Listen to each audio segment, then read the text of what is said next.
Chapter 11. Introductions are in order. Trixie, I'm going to ask you something, and I want you to be honest, Lyra said as they trotted through the Everfree. Trixie stopped on the rough trail, looked around, and then let out a long sigh. Yes, she said, knowing what Lyra was going to ask. Yes, I'm lost, or at least I don't know where I'm going. When Princess Luna brought me here, we flew in, and it was years ago, and I wasn't trying to remember the way. Great! Carrot Top declared, rolling her eyes as the rest of the ponies all came to a stop, and all six tried very hard not to think about the fact that they were standing idly under the gnarled, twisted boughs of the Everfree forest. Something was wrong with the Everfree. No, not quite that, Trixie thought. Something being wrong with the Everfree implied that there was some outside force causing its peculiarity. Trixie was fairly certain, however, that instead, something was simply wrong about the Everfree forest. The trees and plants grew on their own, according to their own designs. The creatures, the animals, yes, but also the other things in here, took care of themselves. And the weather, as Trixie had recently learned, also moved and changed seemingly randomly. Theoretically, the eerie feeling of the Everfree should have been lessened by the sun hanging high overhead. It may have been midday still, but it was also the middle of winter, even in the Everfree, meaning that the trees had no leaves on them, and plenty of sunlight was shining into the forest, lighting its darkest corners.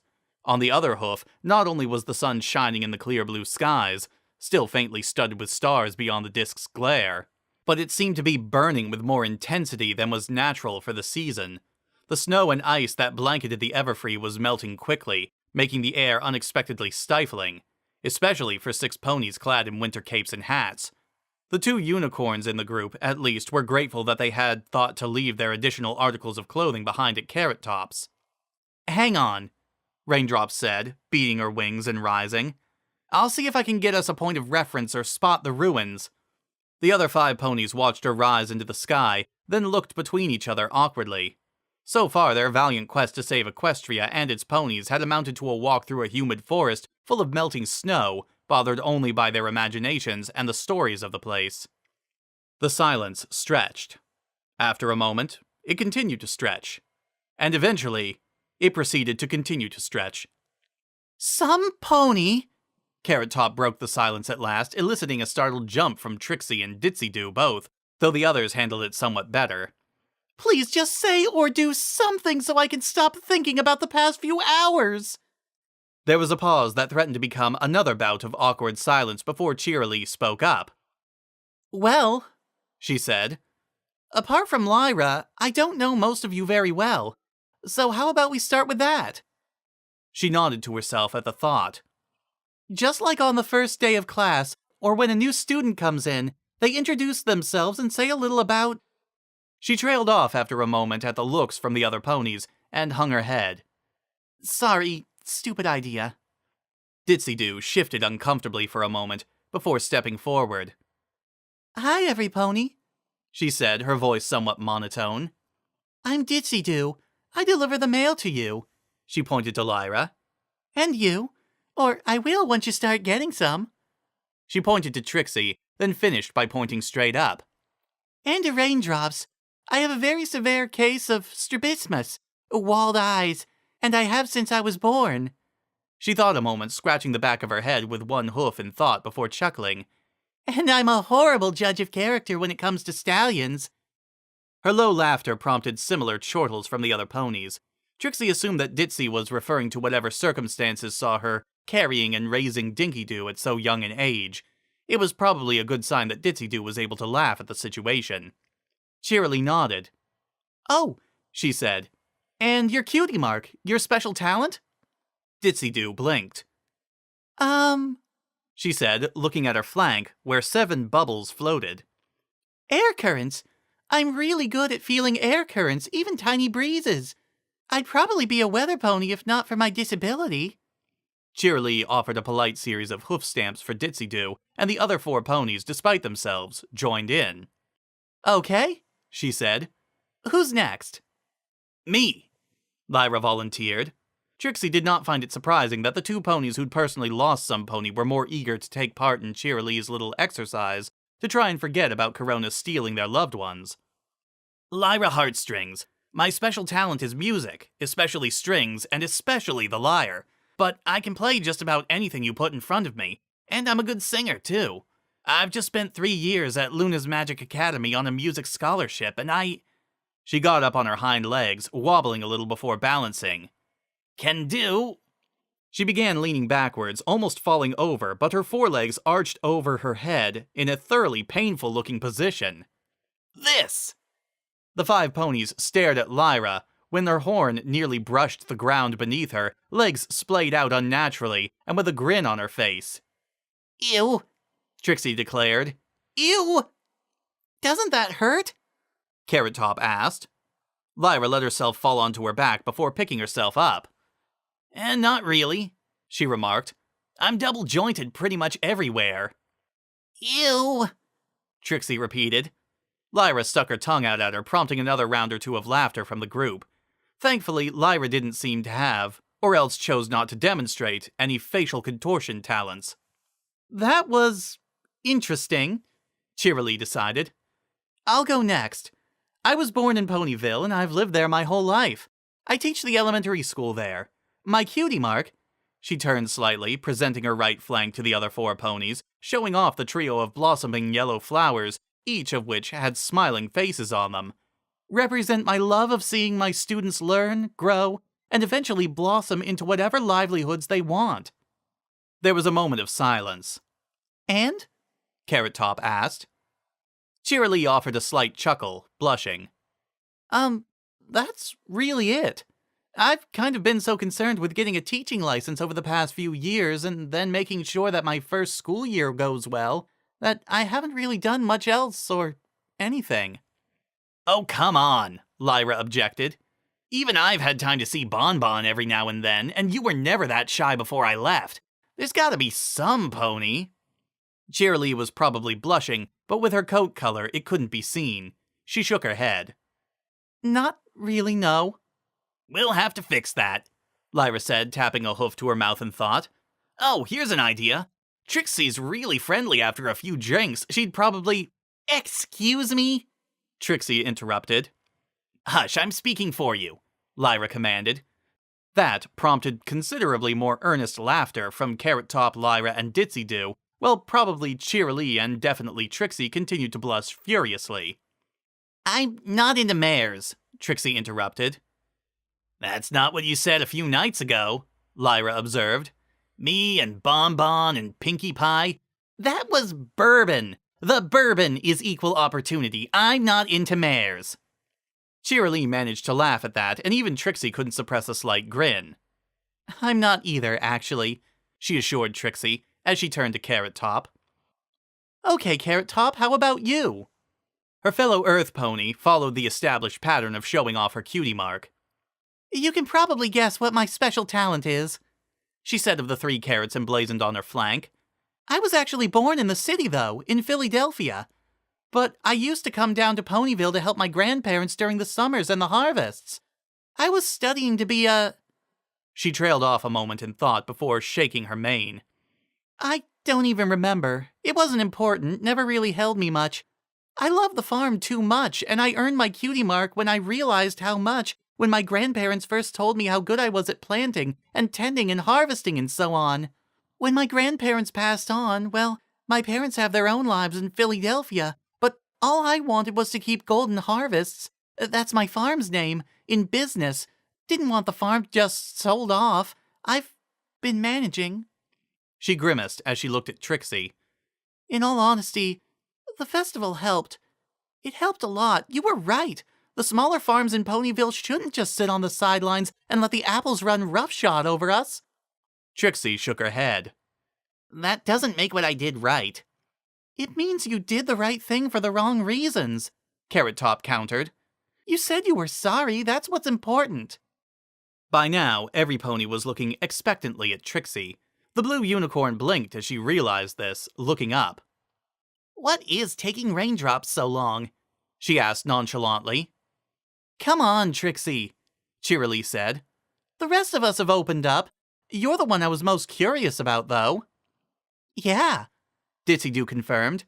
I mean, We already knew about each other in some ways already, even if we didn't actually know each other. But apart from Lyra, I don't think any pony here really knows you at all that well. And not even me, Lyra noted. Nothing besides a few rumors in the past 2 days, anyway. Trixie looked between her companions, then let out a soft sigh, slumping a little. All right, she conceded. Every pony else had opened up. She supposed it was only fair she did. Though when Raindrops got back, she made a mental note to make sure the weather pony was also pressed into this. My name's Trixie Lulamoon, but do not call me Lulamoon, ever. I was born and raised in New Orleans, but I've lost the accent since I've spent the past 10 years in Canterlot. Except when drunk, Lyra noted. When it's okay to call you Lulamoon, too. Apparently, Trixie observed in a dry voice. How'd you become Luna's student? The Mint Unicorn continued. I mean, was there, some kind of contest that I missed or something? Or some special test for Luna's school for gifted unicorns? Trixie shook her head and grimaced. My grandfather, was Quartermoon the Magnificent, the greatest magician to have ever lived. His cutie mark was the same as mine. Trixie brushed aside her cape so that she could show off the crescent-shaped nebula of stars and magic wand that was her cutie mark. He was an earth pony. An earth pony whose special talent was magic? Carrot Top asked incredulously. Trixie nodded. He was a stage magician. Sleight of hoof, smoke and mirrors, rabbits from a hat, chop cup, making things disappear from plain sight, you name it. He could do it better than any pony else. He always had some new trick. Whenever Grandpapa came for a visit, he used to tuck me into bed and rather than read me a bedtime story, he'd put on a private show. Every pony loved him, including one pony in particular, who made it a point to see every one of his shows whenever he came to Canterlot, though always in disguise. Princess Luna. Trixie should have been saying what she was with immense pride and happiness. Instead, her tone of voice was somber. The other ponies looked between each other as Trixie paused. What happened? Ditsy-Doo asked.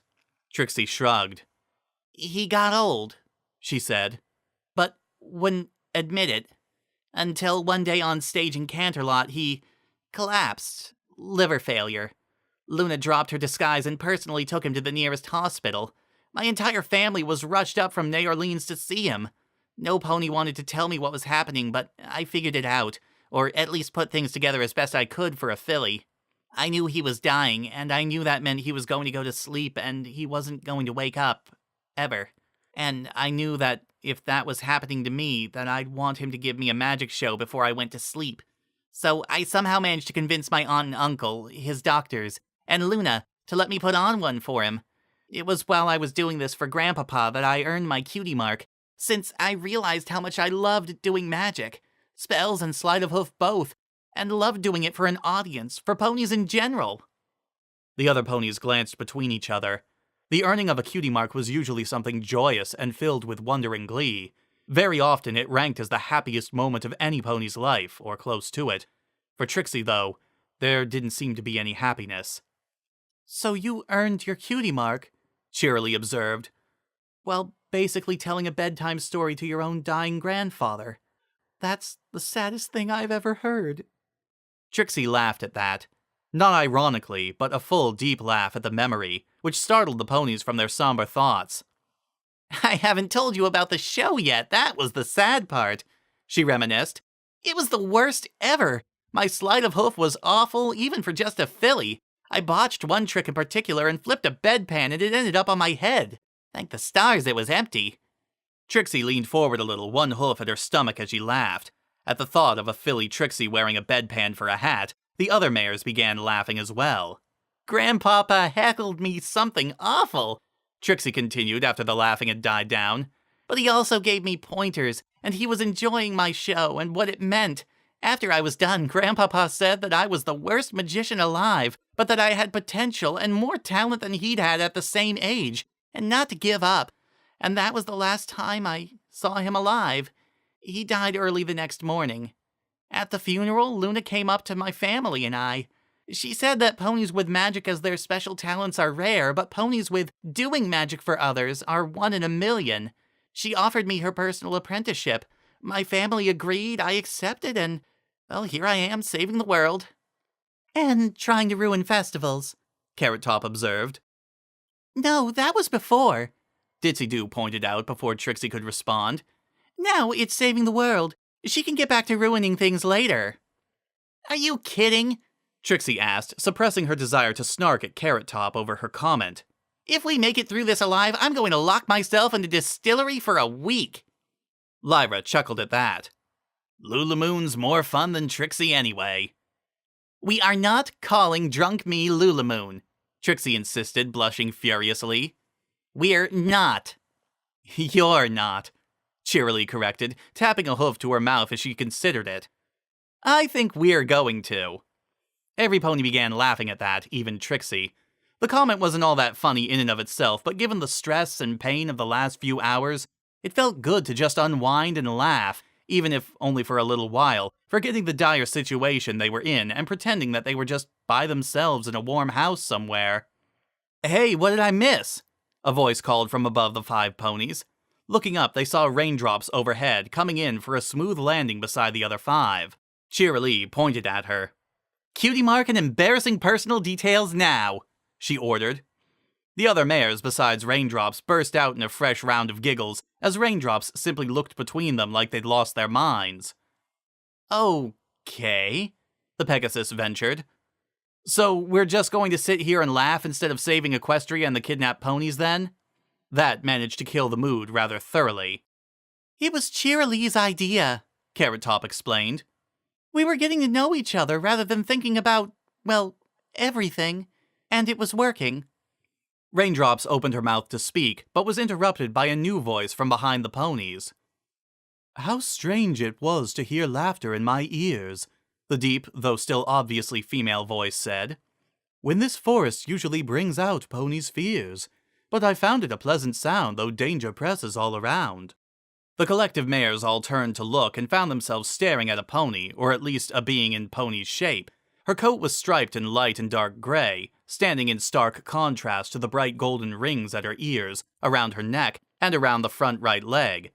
She was wearing a brown hooded cloak, though the hood was laid down, showing off a mane, striped as she was, that was styled upwards in a tall mohawk. Trixie ventured. Hi? This is Zecora, Raindrop said, trotting around her companions to stand next to the newcomer. And she looked around, checking behind Zecora. Where did he fall behind?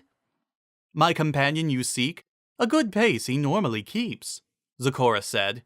He remained behind, I'd wager, to see to a call of nature. Raindrops nodded at that. Ah, got it. She looked back to the other mares. Anyway, this is Zecora. She's a zebra. Apparently she lives in the Everfree. A zebra? Cheerilee asked, wide-eyed. What are you doing in Equestria?